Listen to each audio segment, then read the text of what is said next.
शिक्षा के बिना समझदारी खो गई, समझदारी के बिना नैतिकता खो गई, नैतिकता के बिना विकास खो गया, धन के बिना शूद्र बर्बाद हो गया। शिक्षा महत्वपूर्ण है। ज्योतिराव गोविंदराव फुले 19वीं सदी के एक महान समाज सुधारक, समाज प्रबोधक, विचारक, समाज सेवी, लेखक, दार्शनिक तथा क्रांतिकारी कार्यकर्ता थे। इन्हें महात्मा फुले एवं ज्योतिबा फुले के नाम से भी जाना जाता है। उन्होंने अपना पूरा जीवन स्त्रियों को शिक्षा का अधिकार दिलाने, बाल विवाह को बंद कराने में लगा दिया। फुले समाज की कुप्रथा, अंधश्रद्धा की जाल से समाज को मुक्त करना चाहते थे। 28 नवंबर 1890 को 63 साल की उम्र में उनका निधन हुआ था। महात्मा ज्योतिबा फुले का परिवार कई पीढ़ी पहले सतारा से पुणे आकर फूलों के गजरे आदि बनाने का काम करने लगा था।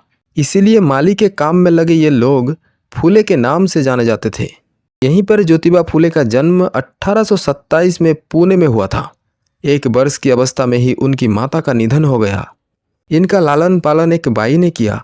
ज्योतिबा ने कुछ समय पहले तक मराठी में अध्ययन किया, बीच में पढ़ाई छूट गई और बाद में 21 वर्ष की उम्र में अंग्रेजी की 7वीं कक्षा की पढ़ाई पूरी की।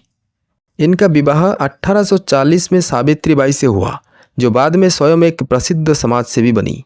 दलित व स्त्री शिक्षा के क्षेत्र में दोनों पति पत्नी ने मिलकर काम किया। वो एक कर्मठ और समाज सेवी की भावना रखने वाले व्यक्ति थे। महात्मा ज्योतिबा फुले द्वारा किए गए कार्य। महात्मा ज्योतिबा फुले ने साल 1848 में लड़कियों के लिए देश का पहला महिला स्कूल खोला था। पुणे में खोले गए स्कूल में उनकी पत्नी सावित्रीबाई पहली शिक्षिका बनी। तब समाज के एक तबके ने इसका विरोध भी किया था और ज्योतिबा फुले को अपना स्कूल बंद करना पड़ा। हालांकि फिर उन्हें किसी ने स्कूल के लिए अपनी जगह मुहैया कराई। ज्योतिराव फुले ने दलितों और वंचितों को न्याय दिलाने के लिए सत्ता शोधक समाज की स्थापना की थी। समाज परिवर्तन के आंदोलन को आगे बढ़ाने के लिए 24 सितंबर 1873 को इसकी स्थापना की गई थी। इसका मूल उद्देश्य शूद्र अतिशूद्र को न्याय दिलाना, उन्हें शिक्षा के लिए प्रोत्साहित करना, उन्हें उत्पीड़न से मुक्ति दिलाना, वंचित वर्ग के युवाओं के लिए प्रशासनिक क्षेत्र में रोजगार के अवसर उपलब्ध कराना आदि शामिल था। ज्योतिराव फुले को उनके समाज सेवा से प्रभावित होकर 1888 में मुंबई की एक सभा में महात्मा की उपाधि से नवाजा गया। महात्मा ज्योतिबा फुले से जुड़ी प्रमुख रोचक बातें। अपने जीवन काल में उन्होंने कई पुस्तक भी लिखी। गुलामगिरी, तृतीय रत्न, छत्रपति शिवाजी, राजा भोसला का पखड़ा, किसान का कोड़ा, अछूतों की कैफियत। महात्मा ज्योतिबा व उनके संगठन के संघर्ष के कारण सरकार ने एग्रीकल्चर एक्ट पास किया। ज्योतिबा ने ब्राह्मण पुरोहित के बिना ही विवाह संस्कार आरंभ कराया और इसे मुंबई उच्च न्यायालय से भी मान्यता मिली। वे बाल विवाह विरोधी और विधवा विवाह के समर्थक थे। उनके पहले स्कूल में लड़कियों को पढ़ाने के लिए जब कोई योग्य अध्यापिका नहीं मिली तो इस काम के लिए उन्होंने अपनी सावित्री फुले को इस योग्य बनाया।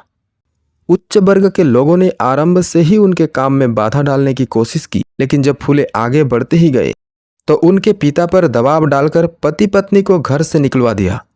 इससे कुछ समय के लिए उनका काम रुका जरूर, लेकिन शीघ्र ही उन्होंने एक के बाद एक बालिकाओं के 3 स्कूल खोल दिए। दलितों और निर्बल वर्ग को न्याय दिलाने के लिए ज्योतिबा ने 1873 में सत्य शोधक समाज की स्थापना की। उनकी समाज सेवा देखकर 1888 में मुंबई की एक विशाल सभा में उन्हें महात्मा की उपाधि दी गई। वर्ष 1848 में ज्योतिबा फुले एक ब्राह्मण मित्र के शादी में भाग लेने गए हुए थे। यहाँ पर निम्न जाति का होने के कारण ज्योतिबा फुले को खूब जलील किया गया।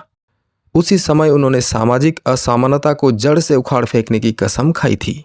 शिक्षा के साथ साथ फुले दंपति ने विधवा के लिए आश्रम, विधवा पुनर्विवाह, नवजात शिशुओं के लिए आश्रम, कन्या शिशु हत्या के खिलाफ भी आवाज बुलंद किया।